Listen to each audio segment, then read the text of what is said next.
എന്റെ വെക്കേഷൻ കഴിയാറായി. ഞാൻ പോകും. പിന്നെ വിവാഹപ്പന്തലിൽ വെച്ച് നമ്മൾ കാണും. ഞാനിപ്പോഴേ എന്റെ മനസ്സും ശരീരവും ചേട്ടനിൽ അർപ്പിച്ചിരിക്കുകയാണ്.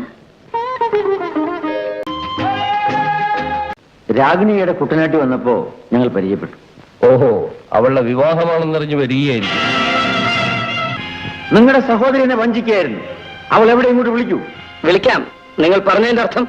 ഞങ്ങൾ തമ്മിൽ പരീക്ഷ കഴിഞ്ഞാൽ ഉടൻ ഞങ്ങളുടെ വിവാഹം നടത്താമെന്ന് പറഞ്ഞുറപ്പിച്ചിട്ടാണ് അവൾ ഇങ്ങോട്ട് പോകുന്നത്.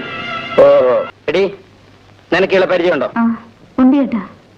ഇയാൾ പറയുന്നു നീ ഇയാളെ വിവാഹം കഴിക്കാൻ തീരുമാനിച്ചുറപ്പിച്ചിരിക്കുകയാണെന്ന്. ശരിയാണോ? എന്ത്? ഞാനോ?